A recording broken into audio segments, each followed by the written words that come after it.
Praise the Lord, everyone. Praise the Lord. Praise the Lord.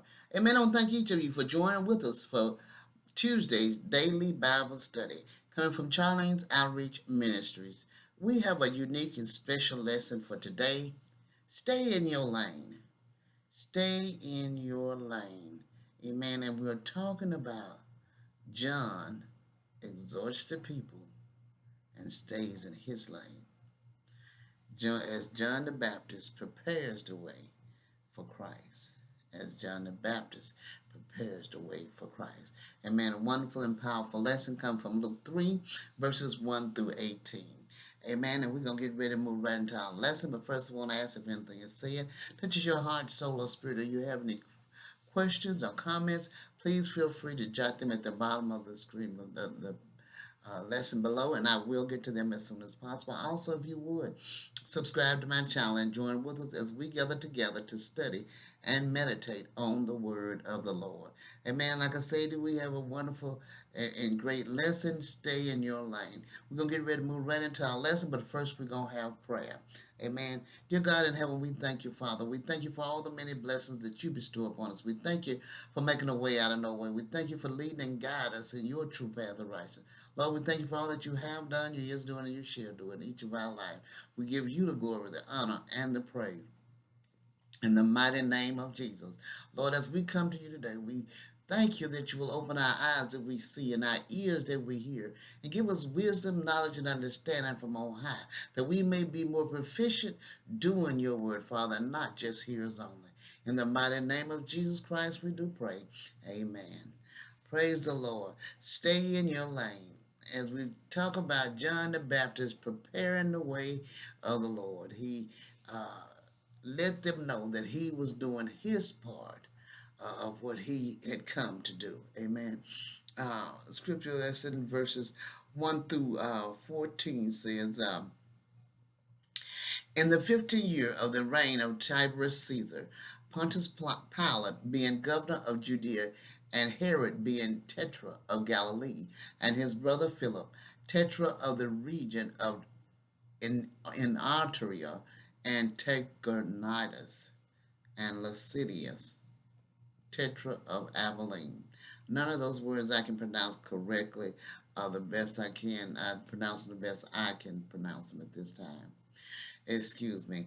Amen. During the high priesthood of Annas, Caiaphas, the word of God, came to John, the son of Zechariah, in the wilderness, and he went into all the region around the Jordan, proclaiming a baptism of repentance for the forgiveness of sin, as it is written in the book of the words of Isaiah the prophet, the voice of one crying in the wilderness, prepare the way of the Lord, make his path straight.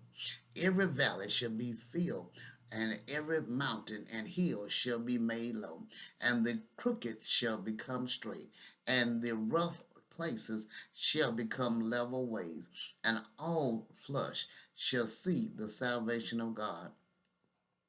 He said, therefore, to the crowds that came out to be baptized by him, you brood of vipers, who warned you to flee from the wrath to come? Bear fruit in keeping with repentance, and do not begin to say to yourselves, we have Abraham as our father. For I tell you, God is able from these stones to raise up children for Abraham. Even now the axe is laid to the root of the trees. Every tree, therefore, that does not bear good fruit is cut down and thrown into the fire. And the crowds asked him, what then shall we do? And he answered them, whoever has two tunics is to share with him who has none, and whoever has food is to do likewise. Tax collectors also came to be baptized and said to him, teacher, what shall we do? And he said to them, collect no more than you are authorized to. Don't add to it. And the soldiers also asked him, and we, what shall we do?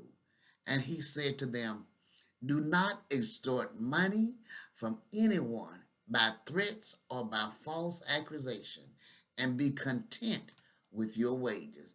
Amen. It's a powerful statement to be content with what you have. Be content with what God is blessed you with at this time. Amen. We see the scope and design of John's ministry were to bring the people from their sins and to their Savior.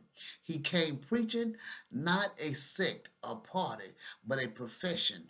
The sign of ceremony was washing with water. By the words here used, John preached the necessity of repentance in order to the remission of sins, and that the baptism of water was an outward sign of that inward cleansing and renewal of heart, which attend are the effect of true repentance, as well as profession of it. Here is the fulfilling of the scripture in Isaiah 40:3 in the ministry of John, when way is made for the gospel into the heart by taking down high thoughts and bringing them into obedience of Christ, by leveling the soul and removing all that hinders us in the way of Christ and his grace. Then preparation is made to welcome the salvation of God. Here are general warnings and exhortations which John gave. The guilty, corrupted race of mankind is become a generation of vipers, hateful to God and hating one another. There is no way of fleeing from the wrath to come but by repentance and by the change of our way, and the change of our mind must be shown. If we are not really holy, both in heart and life, our profession of religion and relation to God and His church will stand us in no stead at all.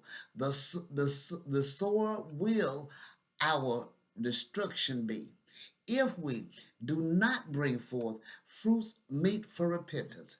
John the Baptist gave instructions to several sorts of persons. Those that profess and promise repentance must show it by reformation according to their places and conditions. The gospel requires mercy, not sacrifice. Its design is to engage us to do all the good we can and to be just to all men.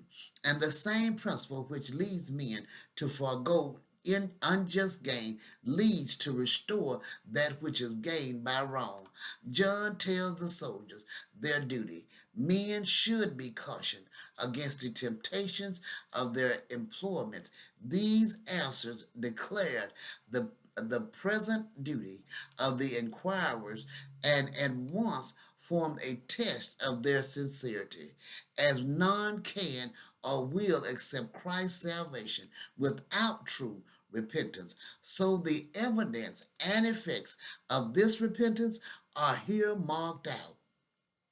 Verses 15 to 18 says, as the people were in expectation, and all were questioning in their hearts concerning John, whether he might be the Christ, John answered them all, saying, I baptize you with water, but he who is mightier than I is coming, and the strap of whose sandals I am not worthy to untie. He will baptize you with the Holy Spirit and fire. His winnowing fork is in his hand to clear his threshing floor and to gather the wheat into his barn. But the chaff he will burn with unquenchable fire. So, with many other exhortations, he preached good news to the people. As we see here, John here is definitely letting them know what his lane is, who he is. He is not the Christ, but he is the one that was spoke of that is to come to clear the way for Christ. Amen. John the Baptist disowned being himself the Christ, but conformed the people in their expectations of the long promised Messiah, letting them know he is here. He's on his way. He's finna open up and begin. He could only exhort them to repent and assure them of forgiveness upon repentance, but he could not work repentance in them, nor confer remission on them. Thus highly does it become us to speak of Christ and thus humbly of ourselves. John can do no more than baptize with water in token that they ought to purify and cleanse themselves. But Christ can and will baptize with the Holy Ghost. He can give the Spirit so to cleanse and purify the heart, not only as water washes off the dirt on the outside, but as fire clears out the dross that is within and melts down the metal that it may be cast into a new mold. John was an affectionate preacher. He was beseeching. He pressed things home upon his hearers. He was a practical preacher, quickening them to their duty and directing them in it. He was a popular preacher. He addressed the people according to their capacity. He was an evangelical preacher. In all his exhortation, he directed people to Christ. And that is what we all are to do, is to direct people to Christ. Amen. That is our responsibility, to direct everyone to Christ. Amen. When we press duty upon people, we must direct them to Christ, both for righteousness and strength. He was a corpus teacher. He shunned not to declare the whole counsel of God, but a full stop was put to John's preaching when he was in the midst of his usefulness. Herod, being reproved by him for many evils, shut up John in prison. Those who injure the faithful servants of God add still greater guilt to their other sins. Amen, amen, amen. This is a powerful lesson as we see John did his duty, what he was supposed to do. Amen. And this is what is expected of us, to do our duty. Amen. To stay in our lane, to do what God would have us to do, and to go forth. Amen. We're to study his word, and as we study his word, we're to be doers of his word. Amen. This is a great and wonderful lesson. I pray you meditate on this lesson and have a blessed day.